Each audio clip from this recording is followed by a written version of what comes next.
गरुड़देव के। शांताकारं भुजगशयनं पद्मनाभं सुरेशं विश्वाधारं गगनसदृशं मेघवर्णं शुभांगं लक्ष्मीकान्तं कमलनयनं योगिभिर्व्यादिगम्बरं वन्दे विष्णु भवभयहरणं सर्वलोकैकनाथं। तमेव माता च पिता तमेव बन्धुश्च सखा तमेव विद्याद्रविणं तमेव सर्वं मम देव देव। प्रेम से बोलिए विष्णु भगवान की जय, गरुड़देव भगवान की जय।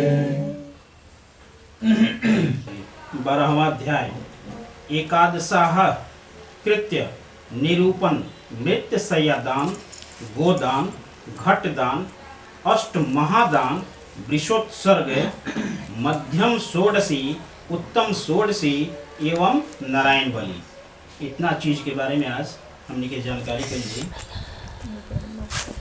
एकादशी दिनस्यापि विधिं ब्रूहि सुरेश्वर वृषोत्सर्ग विधानं च वद मे जगदीश्वर।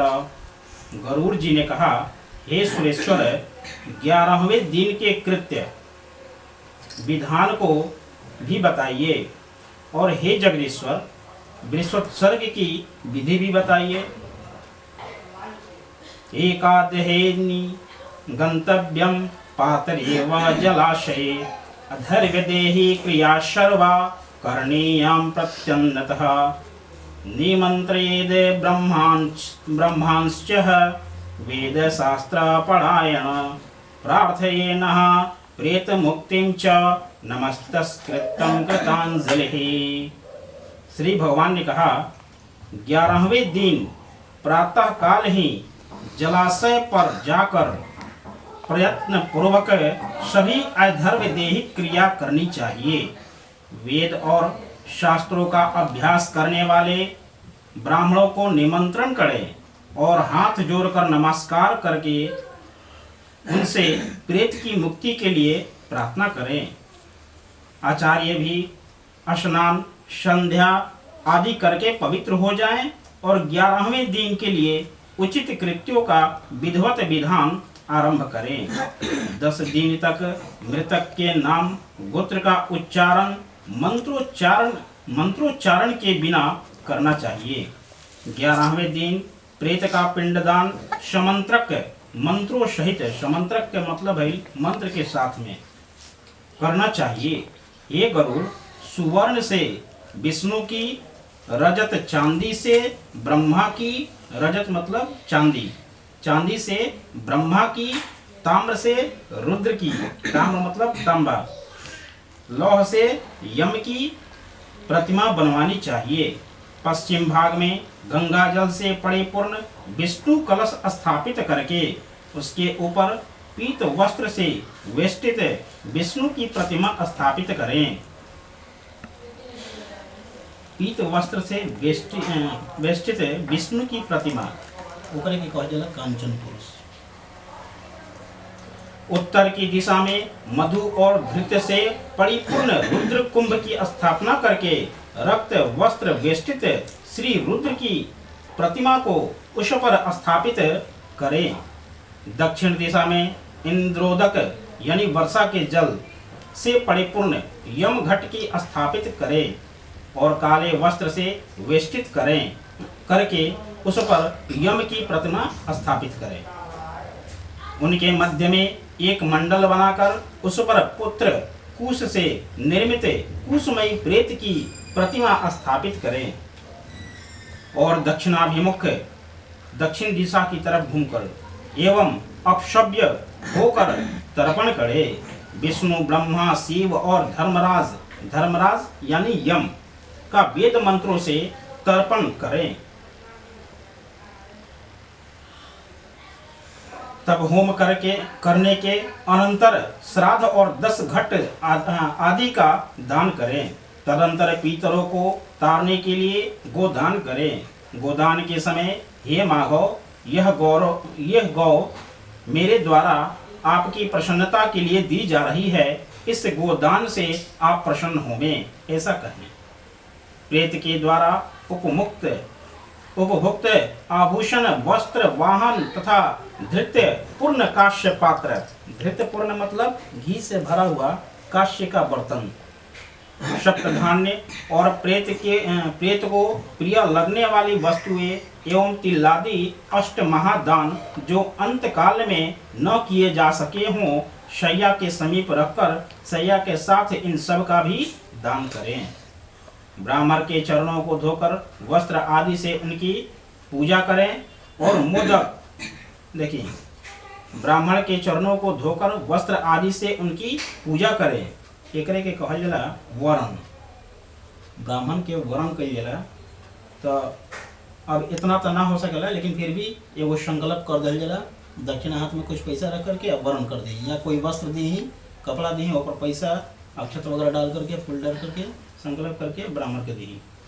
शैया के साथ इन सब का भी दान करें।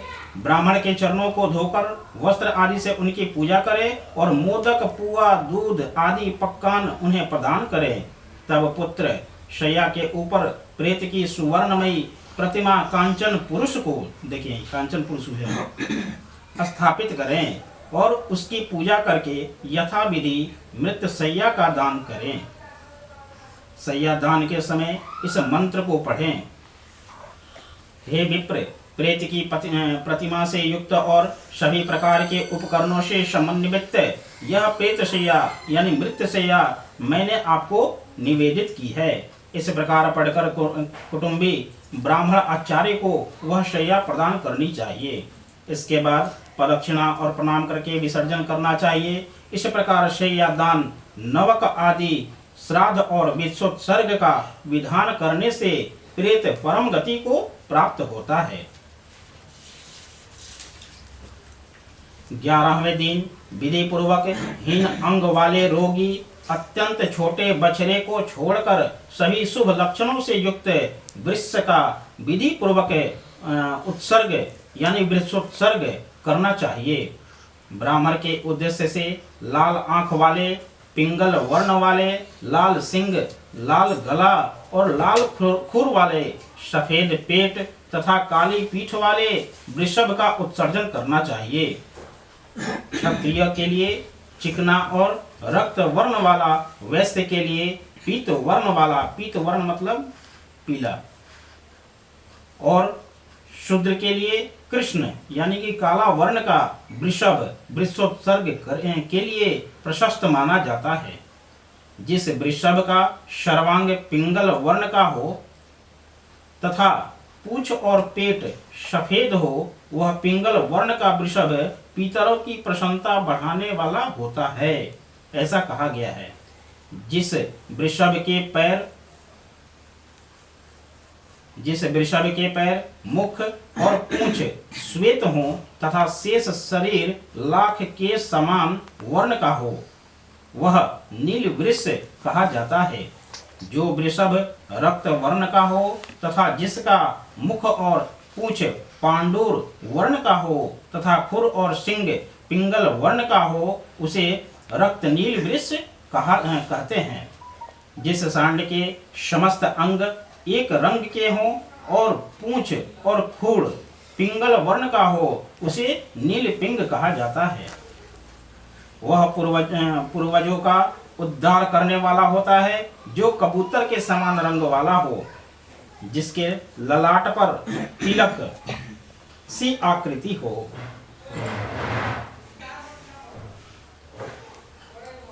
तिलक सी आकृति हो और सर्वांग सुंदर हो, वह बभ्रू नील वृषभ कहा जाता है। जिसका संपूर्ण शरीर नील वर्ण का हो और दोनों नेत्र रक्त वर्ण के हो, उसे महानील वृषभ कहते हैं। इस प्रकार नील वृषभ 5 प्रकार के होते हैं। वृष का संस्कार करके उसे अवश्य मुक्त कर देना चाहिए, घर में नहीं रखना चाहिए। इसी विषय में लोक में एक पुरानी गाथा प्रचलित है। बहुत से पुत्रों की कामना करनी चाहिए ताकि उनमें से कोई एक गया जाए और गौड़ी कन्या का विवाह यानी कि कन्या दान करे। गया जाए अथवा गौड़ी कन्या का विवाह कन्या दान करे या नील वृक्ष का उत्सर्ग करे। बहुत से पुत्र के जे कामना करे के चाहता कामना करे के चाहे ताकि उनमें से एक गया जाए। यही से आदमी सोचे कि चलो हमरा 2-3 बाल बच्चा हो जाए ना, अब एगो रही तो का करे। देखिए यही से 2-3 बाल बच्चा पहले के लोग काहे से करते रहे, यही सब खातिर। बहुत से पुत्रों का कामना करनी चाहिए ताकि उनमें से कोई एक गया जाए अथवा गौड़ी कन्या का विवाह यानी कि कन्या दान करे या नील वृक्ष का उत्सर्ग करे।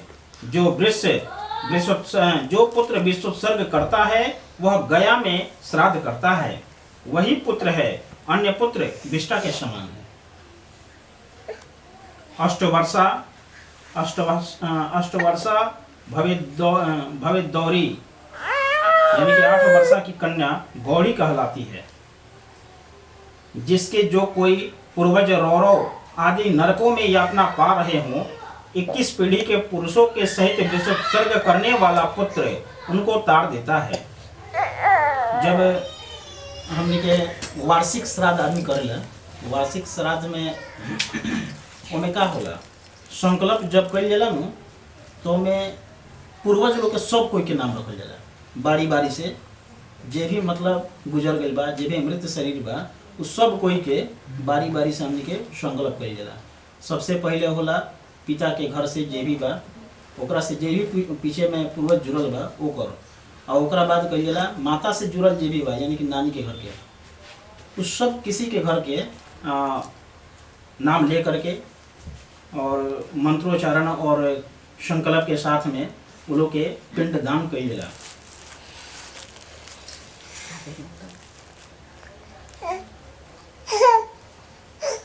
उसके द्वारा किए गए विश्व से हम परम गति को प्राप्त होंगे। हम लोगों को सभी यज्ञों में श्रेष्ठ वृक्ष यज्ञ वृषोत्सर्ग मोक्ष देने वाला है। इसीलिए पितरों की मुक्ति के लिए यथोक्त विधान से सभी प्रयत्न पूर्वक वृक्ष यज्ञ वृषोत्सर्ग करना चाहिए। वृषोत्सर्ग करने वाला ग्रहों की तदत मंत्रों से स्थापना और पूजा करके होम करे तथा शस्त्रानुसार वृषभ की माता यानी कि गौ की पूजा करे। बछड़ा और बछड़ी को ले जाकर उन्हें कड़न बांधे और वैवाहिक विधान की विधि के अनुसार स्तंभ में उन्हें बांध दे, खंभे में बांध दे। फिर बछड़ा और बछड़ी को रुद्र कुंभ के जल से स्नान कराएं, गंध और मल्ला से सम्यक पूजा करके उनकी प्रदक्षिणा करें। प्रदक्षिणा मतलब घूमना। तदंतर वृक्ष के दक्षिण भाग में त्रिशूल और वाम पार्श्व में चक्र सहित करें। तब उसे छोड़ते हुए हाथ जोड़कर पुत्र इस मंत्र को पढ़ें। पूर्व काल में ब्राह्मण के द्वारा निर्मित तुम वृक्ष रूपी धर्म हो। तुम्हारे उत्सर्ग करने से तुम भवार्णव से पार लगाओ। इस मंत्र से नमस्कार करके बछड़ा और बछड़ी को छोड़ दें। भगवान विष्णु ने कहा, इस प्रकार जो वृषोत्सर्ग करता है यानी कि वृक्ष का उत्सर्ग, मैं सदा उसे वर प्रदान करता हूँ और प्रेत को मोक्ष प्रदान करता हूँ। अतः वृषोत्सर्ग कर्म अवश्य करना चाहिए। वृक्ष को मतलब बैल के पकड़ करके और के पूजा पाठ कर करके और फिर के छोड़ दी और के वृषोत्सर्ग कर्म कहा जाला, अवश्य करना चाहिए। अपनी जीवितावस्था में भी वृषोत्सर्ग करने पर वही फल प्राप्त होता है। पुत्रहीन मनुष्य तो स्वयं अपने उद्देश्य से वृषोत्सर्ग करके सुखपूर्वक परम गति को प्राप्त करता है। कार्तिक आदि शुभ महीनों में सूर्य के उत्तरायण होने पर शुक्ल पक्ष अथवा कृष्ण पक्ष की द्वादशी आदि तिथियों में, सूर्य चंद्र के ग्रहण काल में, पवित्र तीर्थ में, दोनों आयन संक्रांतियों मकर और कर्क में, और विषुवत संक्रांतियों जिसमें मेष और तुला में विषुत्सर्ग करना चाहिए। इतना चीज देखल भाई, इतना दिन के अंदर में या ऐसा पक्ष होके, नक्षत्र होके, आयन होके, ये सब देख करके ओकरा बाद विषुत्सर्ग कइल। शुभ लग्न और मुहूर्त में पवित्र स्थान में समाहित चित्त होकर विधि जानने वाले शुभ लक्षणों से युक्त ब्राह्मण को बुलाकर जप, होम तथा दान से अपनी देह को पवित्र करके पूर्वोक्त रीति से सभी होमादि कृत्यों का संपादन करना चाहिए। शालग्राम की स्थापना करके वैष्णव श्राद्ध करना चाहिए। तदंतर अपना श्राद्ध करे और ब्राह्मणों को दान दें। हे पक्षिन, अपुत्रवान अथवा पुत्रवान जो भी इस प्रकार विषुत्सर्ग करता है, उसे विषुत्सर्ग से उसकी सभी कामनाएं पूर्ण होती हैं। अग्निहोत्रादि यज्ञों से, विविध दानों से भी वह गति नहीं होती जो विषुत्सर्ग से प्राप्त होती है। बाल्यावस्था, कौमार, पौगंड, यौवन और वृद्धावस्था में किया गया जो पाप है वह सब विषुत्सर्ग से नष्ट हो जाता है। इसमें संशय नहीं है, मतलब इसमें कोई संकोच नहीं है। मित्रद्रोही, कृतघ्न, शूलापान करने वाला, गुरु पत्नी गामी, ब्रह्म हत्यारा और स्वर्ण की चोरी करने वाला भी विषुत्सर्ग से पाप मुक्त हो जाता है। ये लोग महापापी कहे गए हैं। इसीलिए हे ताक्ष, सभी प्रयत्न करके विषुत्सर्ग करना चाहिए। तीनों लोक में विषुत्सर्ग के समान कोई पुण्य कार्य नहीं है। पति और पुत्र वाली स्त्री यदि उन दोनों के सामने मर जाए तो उसके उद्देश्य से विषुत्सर्ग नहीं करना चाहिए। पति और पुत्र वाली स्त्री जेकर पति भी बा, पुत्र भी बा, यदि उन दोनों के सामने मर जाए और ओकर सामने अगर मर गई तो उसके उद्देश्य से विषुत्सर्ग नहीं करना चाहिए, अपितु दूध देने वाली गाय का दान करना चाहिए। हे गरुड़, जो व्यक्ति विषुत्सर्ग वाले वृषभ को कंधे अथवा पीठ पर भार ढोने के काम में प्रयोग करता है, वह प्रलय पर्यंत घोर नरक में निवास करता है। एक उदाहरण मान ले, जैसे एगो फोटो देख ले तुम लोग, जैसे स्वर्ग और नरक के में सब भेद बताओ भाई कि नरक में कैसे कैसे यातना प्राप्त होला, कैसे कैसे कष्ट मिलेला। तो मैं देख ले कि जे बैल के हर जोतता ओकरा भी कष्ट मिलता, जे तराजू तोलता ओकरा भी कष्ट मिलता। मतलब हर चीज के एगो कष्ट बा, ओकर उ सब एक तरह से पापी बा। जो निर्दयी व्यक्ति मुट्ठी यानी कि मुक्के अथवा लकड़ी से वृषभ को मारता है, वह एक कल्प तक यम यातना को भोगता है। यहाँ विषुत्सर्ग कर लेता। कोई अगर बैल के पकड़ करके ओकरा के कष्ट देता है, ओकरा से अपन पहला उठावता, मारता, तो ओकरा एक कल्प तक यम यातना के भोगेला। इस प्रकार विषुत्सर्ग करके सपिंडीकरण के पूर्व 16 श्राद्धों को करना चाहिए। वह मैं तुमसे कहता हूँ, मृत स्थान में द्वार पर, अर्ध मार्ग में, चिता में, 100 के हाथ में और अस्थि संचय में इस प्रकार 6 पिंड प्रदान करके 10 दिन तक 10 गात्र के 10 पिंडों को देना चाहिए। यह प्रथम मलिन षोडशी श्राद्ध कहा जाता है और दूसरा मध्य में किया जाने वाला मध्यम षोडशी कहा जाता है। उसके विषय में तुमसे कहता हूँ, मध्य षोडशी में मलिन षोडशी की भांति ही 16 पिंड होते हैं। पहला पिंड भगवान विष्णु को, दूसरा शिव तथा तीसरा 100 परिवार यम को प्रदान करें। 100 परिवार यम को प्रदान करें। चौथा पिंड सोमराज, पांचवा हव्यवाह यानी कि हव्य को वहन करने वाले अग्नि को, छठा कव्यवाह यानी कि कव्य वहन करने वाले अग्नि को, तथा 7वां पिंड काल को प्रदान करें। 8वां पिंड रुद्र को, 9वां पुरुष को, 10वां प्रेत को, 11वां पिंड विष्णु को प्रदान करें। 12वां पिंड ब्रह्मा को, 13वां विष्णु को, 14वां शिव को, 15वां यम को और 16वां पिंड तत्पुरुष के उद्देश्य से देना चाहिए। हे खग तत्वविद लोग इसे मध्यम षोडशी कहते हैं। तदंतर प्रति मास के 12 पाक्षिक, त्रिपाक्षिक, उनखमासिक और उन्नाब्दिक इन श्राद्धों को उत्तम षोडशी कहा जाता है। इसके विषय में मैं तुम्हें बताता हूँ हे ताक्ष, इनको 11वें दिन चड़ू बनाकर करना चाहिए।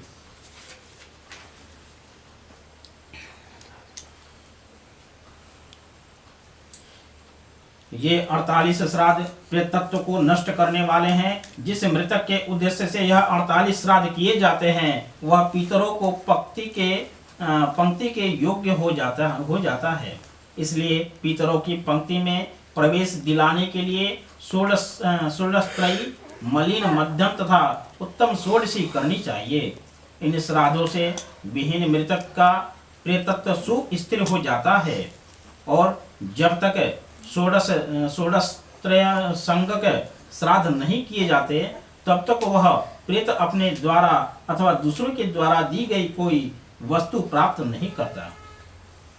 षोडश श्राद्ध जब तक ना होला तब तक जितना भी हमने का दान कर लिया नहीं सब उनका नाम मिली,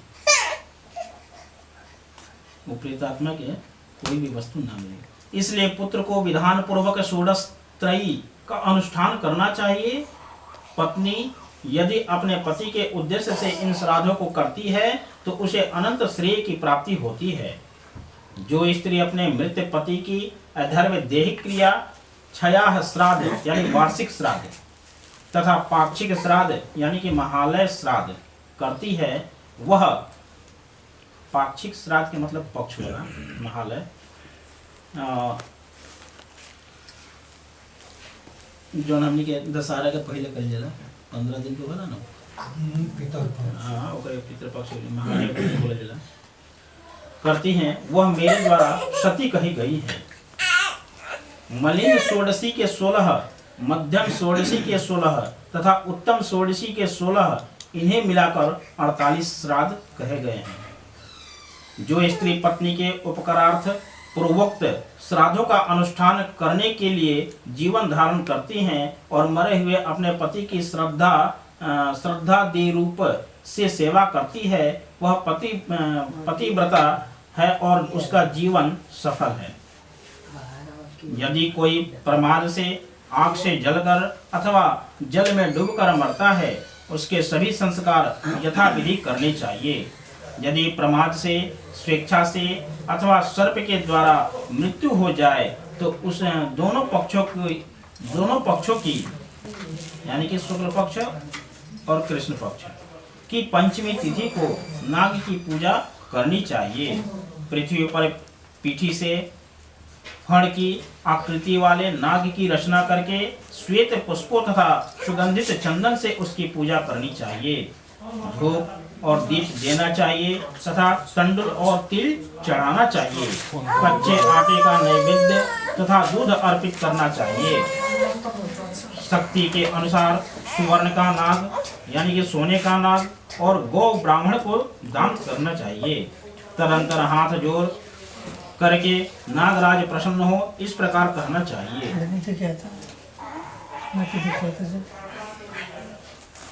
उन पुनः जीवों के उद्देश्य से नारायण बलि की क्रिया करनी चाहिए।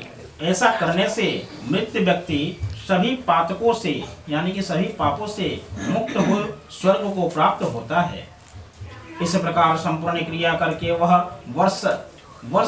एक वर्ष तक इस प्रकार संपूर्ण क्रिया करके 1 वर्ष तक अन्न और जल के सहित घट का दान करना चाहिए अथवा संख्यानुसार जल के सहित पिंड दान करना चाहिए।